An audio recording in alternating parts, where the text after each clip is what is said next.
What do you make of this mortgage scheme? Well, the fear of losing your house right now is palpable. People are absolutely terrified about that. And this ought to have been a scheme that we were able to welcome, in the sense that it would have protected people at least for 2 years to allow them to get back on their feet. The difficulty, as we've just seen, is that the government haven't got a clue how it will work. And I think I can probably explain why. The Chancellor, the Treasury, issued a statement this afternoon which said the government will, future tense, work with lenders to develop the scheme. It's almost as if the Prime Minister announced this at lunchtime and he's left the Treasury and Alistair Darling to pick up the pieces at tea time. It's a shambles. It should have been something we could have welcomed. Instead, there's no detail whatsoever. Yeah, but in a way, we're in the business at the moment, or the government's in the business of trying to bolster confidence. So isn't it, I mean, Barack Obama announced a scheme like this afternoon. No one says, oh, you haven't got the details yet. He said, well, of course I don't have the details. This is what I'm going to do, and I'll work it out later. Well, that's absolutely right. We are in the business of bolstering confidence, very much so. But we've had a Queen's speech today. It should have been worked out and in the Queen's speech, or it should have been brought forward later. What we shouldn't have had was a Prime Minister looking at a very thin Queen's speech indeed, coming up with a measure which should have provided stability and confidence, but because it isn't worked out, it's actually adding uncertainty. I mean, the fact that the Scotland Office Minister couldn't answer any of the examples which you, I think, rather sensibly gave about, someone left in a house with children might not be entitled, but a single man who loses his job would, that was just idiotic.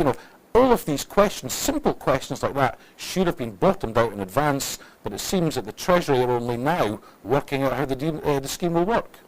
Derek Brownlee, on this point about what the taxpayer gets in return, which is a point that George Osborne had raised this afternoon, I mean, again, presumably you would agree with him that if the banks are getting a benefit from this, they've got to pay something back in the same way that they got the benefit of the recapitalisation scheme by a pretty punitive rate of interest on the preference shares that they issued.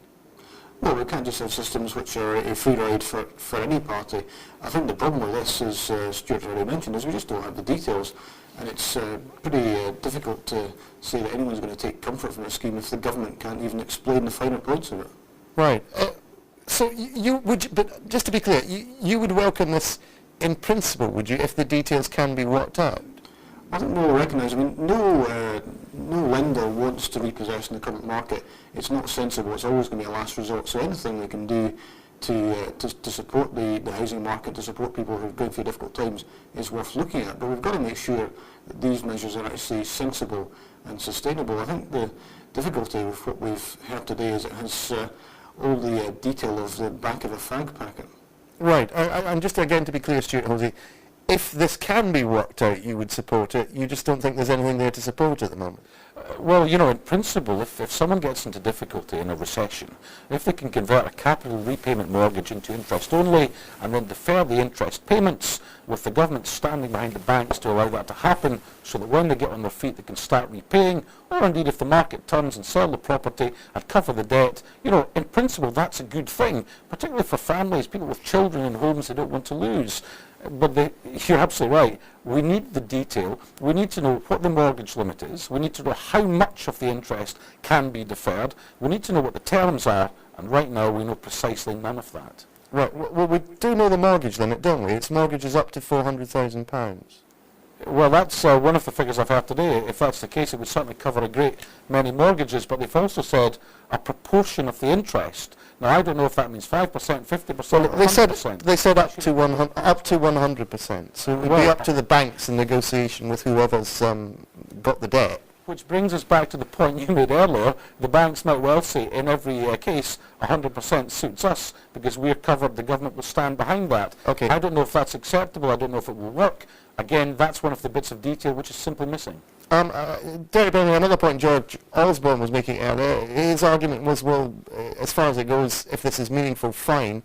But he said that the Conservatives would have liked to see a similar guarantee scheme for lending to, for new lending actually, I think he meant, to small businesses. I think one of the problems we'll recognise is the drying up of credit to small businesses. So we made proposals a number of months ago about this. We still don't seem to have much in the way of action from the government. None of these problems are particularly new. The government's had a fair bit of time now to work through the detail, and it's pretty poor that on the day of the Queen's speech we've got so little detail and so little action from the government. You presumably, Stuart Halsey, would also welcome some sort of guarantee scheme to small businesses. Well, yes, I would, but when you think that the government have put money in to support LIBOR, they said they would stand behind interbank lending. There's plenty of money being made available for the banks. I think what the banks need to do is start lending again. Frankly, now, if they don't, then the government may well need to take action. That may be action directly against the banks, or it may well be to support businesses by effectively being the lender of first resort themselves, effectively standing behind company lending or company borrowing. I hope the banks see sense. There's been a great deal of money put in to support lending. They now need to deliver. Derek Brown, the obvious problem with a small business loan scheme is it's got some of the very same problems we've just been talking about. I mean, if the state starts deciding what's a good loan, the first people who apply are the people who are going to waste the money. Well, I mean, no one's saying that these ideas are without their problems, but we're in very difficult economic times. I think they're at least worth looking at. But of course, we need to work through the detail with lenders. The problem is, the government's had the opportunity to do that. They haven't done it on the homeowners scheme. They don't seem to be particularly interested in relation to businesses. All right, Derek Brown, Stuart Halsey, thank you both very much indeed. Now, there's widespread anger tonight following the decision by NewsQuest, the owners of the Herald newspaper title.